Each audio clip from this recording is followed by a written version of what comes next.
नमस्कार, मैं शालिनी। स्वागत है आपका आज के हमारे खास प्रोग्राम 2024 का महासंग्राम। बीते लोकसभा चुनाव में देखा गया कि मायावती को करारी हार का सामना करना पड़ा। अब ऐसे में मायावती को कहीं ना कहीं अपनी गलती का एहसास होता दिखाई दे रहा है, जिसके बाद अब वो गठबंधन करने के लिए तैयार हो चुकी हैं। जी हां, आपको बता दें कि हरियाणा में होने वाले विधानसभा चुनावों में मायावती अपनी पार्टी के साथ मैदान में उतरेंगी और यहाँ पर गठबंधन भी करने के लिए तैयार हो चुकी हैं। अब जिस प्रकार से हरियाणा में वो चुनावी मैदान में गठबंधन के साथ उतरेंगी, तो क्या ऐसे में उत्तर प्रदेश में होने वाले विधानसभा चुनाव में भी मायावती अखिलेश यादव के साथ इंडिया गठबंधन के साथ होंगी या नहीं, या एक बार फिर से एकला चलो की रणनीति पर मैदान में उतर जाएंगे? क्योंकि बीते लोकसभा चुनाव में जहां उन्होंने ये दावा किया था कि वो अकेले अपने दम पर जीत हासिल कर सकती हैं, सीटें उनके खाते में आएंगी, लेकिन नहीं आती हैं, जीरो पर ही सिमट जाती हैं। अब यहाँ पर जो उत्तर प्रदेश में 10 विधानसभा सीटों पर उपचुनाव होने हैं, क्या उसमें बसपा कई तमाम रणनीतियां बनाएगी और क्या यहाँ पर समाजवादी पार्टी के साथ जाएगी भी या नहीं? आज इस पूरे मुद्दे पर चर्चा करेंगे। मेरे साथ मेरे सहयोगी मनीष मौजूद है। मनीष, आपका बहुत बहुत स्वागत है। मनीष, बीते लोकसभा चुनाव में जिस प्रकार से मायावती ने करारी हार का सामना किया है, लगातार 2007 के बाद ये कहे कि उनका जो वोट बैंक है वो गिरता हुआ दिखाई दिया। यहाँ पर उनका वोट बैंक 29% से सीधा 9% पर आ गया है। क्या मायावती को अब ऐसी रणनीति बनाने पर जोर देना चाहिए जो उन्हें आने वाले विधानसभा चुनाव में जीत हासिल करा सके? जी बिल्कुल, जिस तरीके से आपने बताया उसको देखकर यही कहा जा सकता है कि आने वाले विधानसभा उपचुनाव के लिए मायावती जिस तरीके से तैयारियां करती हुई नजर आ रही हैं, या आकाश आनंद की वापसी पार्टी में जो हो रही है, वो ये संकेत देती हुई नजर आ रही है कि मायावती और बहुजन समाज पार्टी आपकी विधानसभा के उपचुनाव में यहाँ पर कुछ बड़ा करते हुए नजर आ सकते हैं। क्योंकि लोकसभा चुनाव में देखा गया जिस तरीके से आकाश आनंद ने यहाँ पर विपक्षी नेताओं पर टिप्पणी करते हुए, यहाँ पर या यूं कहें उनके खिलाफ बयानबाजी करते हुए उन शब्दों का इस्तेमाल कर लिया जिन शब्दों को यहाँ पर इस्तेमाल नहीं करना चाहिए था। उसके बाद यहाँ पर पूरी तरह से देखा जाए तो बहुजन समाज पार्टी यहाँ पर नीचे आती हुई नजर आई और ऐसे में लोकसभा चुनाव जीतना भी मुश्किल हो गया। एक सीट पर भी जीत नहीं हासिल कर पाए। तो अब वही यहाँ पर आकाश आनंद दोबारा से वापसी करते हुए नजर आ रहे हैं, क्योंकि मायावती ये समझ चुकी हैं कि युवा नेता के तौर पर आकाश आनंद की जो छवि है वो कहीं ना कहीं उनको जीत दिलाने में यहाँ पर एक सहारा बन सकती है या उनका साथ दे सकती है। तो ऐसे में अब आकाश आनंद की जिस तरीके से वापसी हुई है, उनको दोबारा से उत्तराधिकारी बनाया, नेशनल कोऑर्डिनेटर बनाया, तो अब ये तमाम वो चीजें होती हुई नजर आ रही हैं जिससे मायावती की राहें आगे आसान लग रही हैं और विधानसभा का उपचुनाव कहीं ना कहीं जीतती हुई नजर आ रही है। क्योंकि जिस तरीके से मनीष,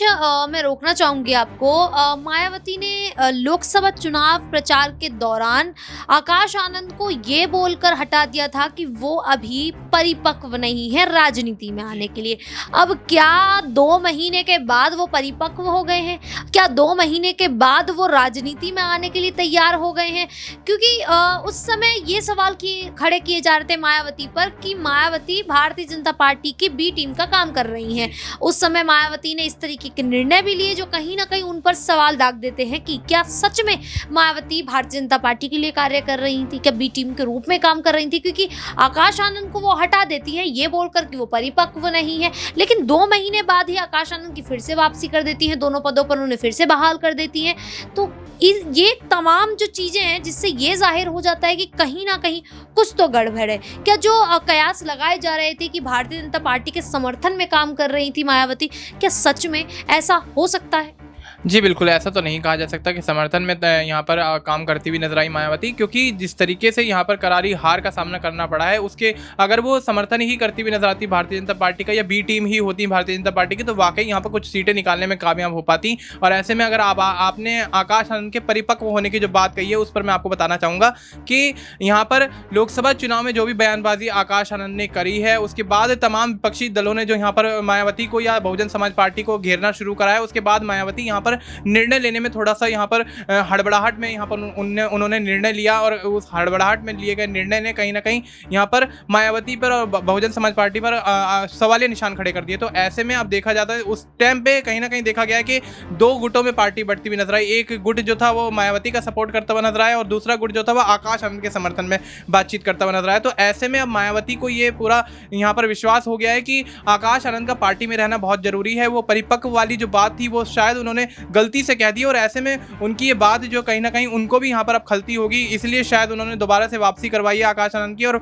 लोकसभा के चुनाव के बाद अब विधानसभा के उपचुनाव में यहाँ पर जिस तरीके से 10 सीटों पर चुनाव लड़ने की मायावती ने बात करी है, इससे पहले कभी उन्होंने विधानसभा का उपचुनाव नहीं लड़ा है, लेकिन पहली बार ये उत्तर प्रदेश की राजनीति में, ये यूं कहें बहुजन समाज पार्टी की इतिहास में यहाँ पर कहीं ना कहीं पहली बार ऐसा होता हुआ देखा जा रहा है कि मायावती विधानसभा का उपचुनाव लड़ती हुई नजर आ रही हैं, क्योंकि वो चाहती हैं यहाँ से कुछ सीटें निकालें और जो उत्तर प्रदेश में उनका वर्चस्व था, जो वर्चस्व लोकसभा चुनाव के दौरान पूरी तरह से खो गया, उस वर्चस्व को दोबारा से कायम किया जाए, उस वर्चस्व को वापस लौटाया जाए और पार्टी को एक बार दोबारा से मजबूती दी जाए। अच्छा, आकाश आनंद की वापसी हुई है मनीष, तो आकाश आनंद किस तरीके से यहाँ पर बहुजन समाज पार्टी को मजबूती प्रदान कर सकते हैं, क्योंकि आकाश आनंद की आवाज़ को युवा जो चेहरे हैं वो पसंद कर रहे हैं और खुद आकाश आनंद एक युवा चेहरे हैं, और ऐसे में बहुजन समाज पार्टी कमज़ोर इसलिए भी पड़ रही है क्योंकि इस तरीके के बयान, इस तरीके के चीज़ें सामने आ रही है कि मायावती जो हैं वो अब जनता के बीच नहीं जा रही हैं। बीते लोकसभा चुनाव में भी अगर मायावती को हार का सामना करना पड़ा है तो वो इसलिए करना पड़ा क्योंकि मायावती अब मीडिया जो प्लेटफॉर्म है, या हम कह सकते हैं सोशल मीडिया प्लेटफॉर्म वगैरह है, उसके माध्यम से वो अपने संदेश देती हैं, वो जनता के बीच मैदान में नहीं उतरती हैं। और इस बीते लोकसभा चुनाव में यही देखा गया कि अखिलेश यादव की बात की जाए, भारतीय जनता पार्टी की बात की जाए, कांग्रेस की बात की जाए, तो वो जनता के बीच उतरे थे, जनता के एक मुद्दे को समझा था, सुना था। अब ऐसे में मायावती जनता के बीच नहीं जा रही हैं, तो क्या अब मायावती के अलावा यहाँ पर आकाश आनंद उनकी उस भूमिका को पूरा करते दिखाई देंगे और यहाँ पर बसपा को उसी तरीके से मजबूत करेंगे जिस तरीके से 2007 में बसपा मजबूती से उत्तर प्रदेश में उतरी थी और अपने दम पर जीत हासिल की थी? जी बिल्कुल, यहाँ पर जिस तरीके से आपने मायावती की बात करी कि वो यहाँ पर सक्रिय नहीं दिख रही हैं, तो सक्रिय की मैं आपको बात बता दूं कि अब वो कहीं ना कहीं जिस तरीके से पार्टी को लंबे अरसे से संभालती हुई आ रही हैं, अब उन्हें भी एक सहारे की ज़रूरत है। जैसे आपने बिहार में देखा, नीतीश कुमार अपने बेटे निशांत कुमार को राजनीति के मैदान में उतारते हुए नजर आए, जिसमें कि राजनीति में निशांत कुमार के आने का कोई इरादा नहीं था, कोई भी उनका निर्णय नहीं था, लेकिन फिर भी उनको राजनीति में उतारा गया। तो वही चीज़ यहाँ पर मायावती के साथ है। मायावती भी अब चाहती हैं कि उनके साथ भी कोई सहारा हो, कोई साथी हो उनका, जो कि पार्टी की कमान को आगे आने वाले समय में या आने वाले चुनावों में संभालता हुआ नजर आए। तो इसलिए आकाश आनंद की यहाँ पर वापसी होती हुई नजर आई, स्टार प्रचारक बनाती हुई नजर आई आकाश आनंद को। तो अब वाकई यहाँ पर जिस तरीके से आकाश आनंद के अंदर वो क्षमता है, वो यहाँ पर गुण कहेंगे है कि जो यहाँ पर तमाम जनता को साधने की कोशिश करते हैं और ऐसे में जनता के साथ साथ कार्यकर्ताओं को भी अच्छी तरह से संबोधित करते हैं। लोग उनकी बातों को सुनना पसंद करते हैं, लोग उनके वक्तव्यों को सुनना पसंद करते हैं। तो वो तमाम जो चीज़ें जो आकाश आनंद के अंदर हैं, या यूं कहें क्वालिटी जो आकाश आनंद के अंदर है, वो यहाँ पर बसपा की किसी भी नेता में यहाँ पर मायावती को नहीं दिखती हैं। शायद यही वजह है कि मायावती अब कहीं ना कहीं आकाश आनंद की वापसी करवाती हुई नजर आ रही है और आकाश आनंद की वापसी से बेशक यहाँ पर कुछ सीटें वाकई मायावती निकालने में कामयाब रहेंगी और उत्तर प्रदेश में एक बार फिर से दोबारा से वापसी करती हुई नजर आ सकती हैं। बिल्कुल, जिस प्रकार से उत्तर प्रदेश में समाजवादी पार्टी एक बार फिर से उभरती हुई सामने आई है, क्या ऐसे में बसपा बहुजन समाज पार्टी भी उभरती हुई सामने आएगी या नहीं, ये देखना होगा। और क्या आकाश आनंद की वापसी यहाँ पर बहुजन समाज पार्टी को वो मजबूती देती दिखाई दे पाएगी, क्योंकि यहाँ पर आकाश आनंद की भूमिका अब बसपा पार्टी में काफ़ी ज़्यादा महत्वपूर्ण हो जाती है। युवा चेहरे अब यहाँ पर आकाश आनंद को पसंद करने लगे हैं, उनके बयानों को पसंद करने लगे हैं। तो ऐसे में मायावती को काफ़ी सोच समझ कर रणनीतियाँ तैयार करनी होगी और यहाँ पर आकाश आनंद को अगर वो आगे रखती हैं तो यहाँ बहुजन समाज पार्टी को एक मजबूती मिल सकती है। फिलहाल के लिए इतना ही। इसी प्रकार की देश दुनिया से जुड़ी खबरों के लिए देखते रहिए नेक्स्ट 9 न्यूज़।